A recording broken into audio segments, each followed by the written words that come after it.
Often I get asked, what headphone do you use for gaming? To be honest, I use IEMs mostly for gaming, but I have been looking for an over-ear headphone for gaming, so have I found it? Hi folks, Dave with DBS Tech Talk, and today we're going to talk about the Creative Aurvana Live 2. This is a headphone that's been out for a long time, but it's new to me. So how does the Creative Aurvana Live 2 work for gaming, and can I use it during just normal music listening sessions? The Creative Aurvana Live 2 comes in this very slim, small box, has some pictures on it. They are 40 millimeter biocellulose drivers, which is an interesting touch, especially at the price point that they're currently going for of $69 on the Creative website, which is a steal in my opinion. So a 40 millimeter biocellulose driver, they have frequency response of 10 hertz to 30 kilohertz. They weigh 255 grams. And I have no clue what their ohms or sensitivity are, as it is not listed. I couldn't find it anywhere. They come in that simple box. You just open up, your headphones are there, and they have a removable cable. That's it. As far as the headphones themselves, here they are. They are an all plastic design, extremely light. Make this awful clicking noise when you expand the headband. And they have really nice ear cups. You do have that detached cable, has a remote volume control and a mute button on the remote.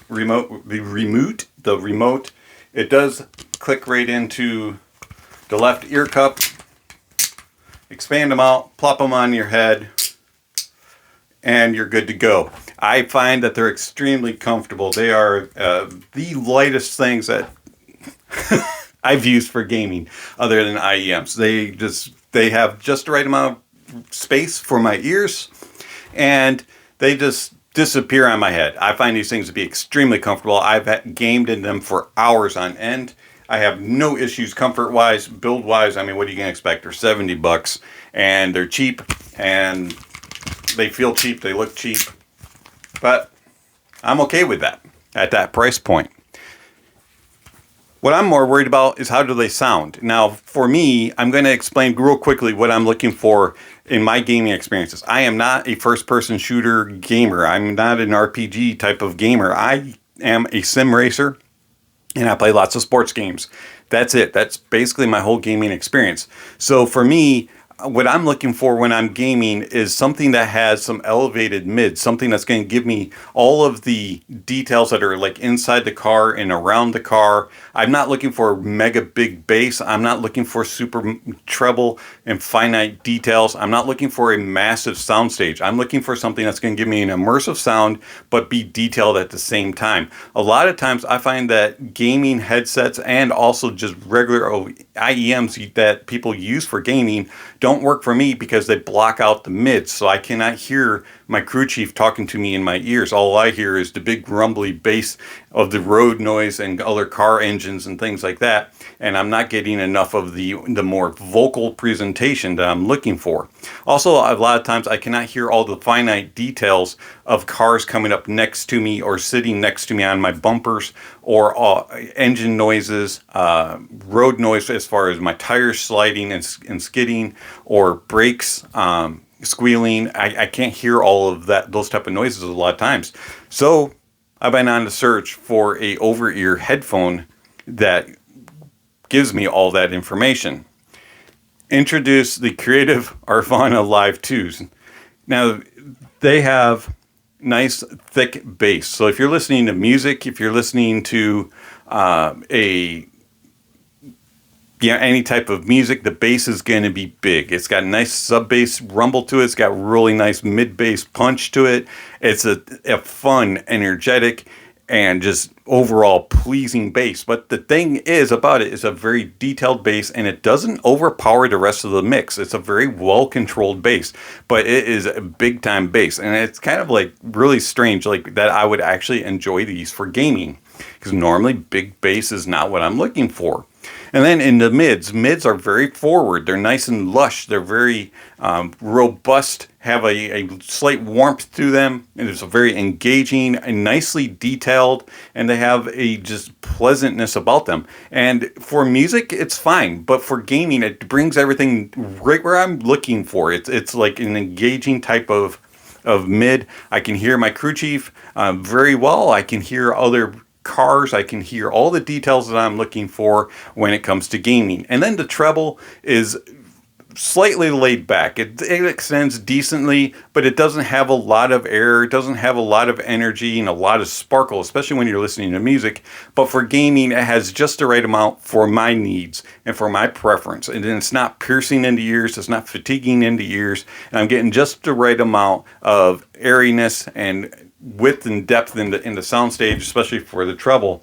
Found that the soundstage on these is actually kind of intimate. It's not the most wide, but it does a really good job with depth and layering and imaging. And so things travel across the stage, are very accurate in their placement. I know when there's a car right next to me. I know when there's a car behind me or coming up on one side or the other. If he's farther back on my car or if he's farther forward, I know I can place things very well. I can tell if I'm hitting the right rumble strips, if my front tire is squealing and sliding onto pavement. I can hear all those various things that I'm looking for when I'm racing.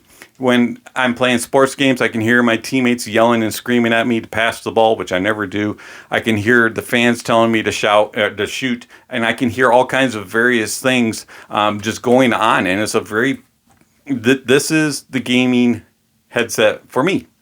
Now, I'm not big on talking and chatting during a game. I don't do a whole lot of live racing instruments. I am very much a solo gamer, so I don't really care about the microphone. But I did test the microphone out, and it works very well. There's not any complaints of, hey, you sound like you're in a can, you sound like you're in a cave, anything of that. It just works very well. So the Creative Aurvana Live 2, they have impressed me, and this is my new gaming headset.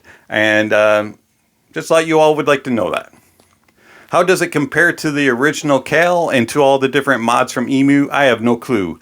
I have heard the Purple Hearts very limited time frame. I had them here at the house for a little bit, was going to do a review on them, and then ran out of time and wasn't able to get a review out. And I honestly don't remember how these sounded compared to those. It's been way too long since I've heard the Purple Hearts, and I had too much of a limited time. I have nothing to compare them side by side with.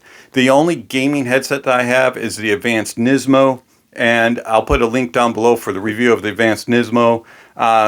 The Advanced Nismos are a lot heavier, they're more uncomfortable, and they do have a removable microphone, which is a nice touch. They have a super long cable, which is kind of annoying. And sound-wise, to me, the Nismo has a better soundstage, but doesn't do as good a job of depth and layering, and is a little too boomy in the bass, and the mids just don't come forward enough for me, so I can't really hear everything that I'm looking for. So in my opinion, the Creative Aurvana Live 2 is what I'm looking for in gaming. And that's all I got to say. Creative Aurvana Lives, they're $69.99, $70 on the Creative website. If you're looking for a cheap budget headphone that you can use for gaming and throw in a bag and listen to music and still have an enjoyable time without having the need to be a critical listener and all that kind of stuff, the Creative Aurvana Live 2s. Here you go.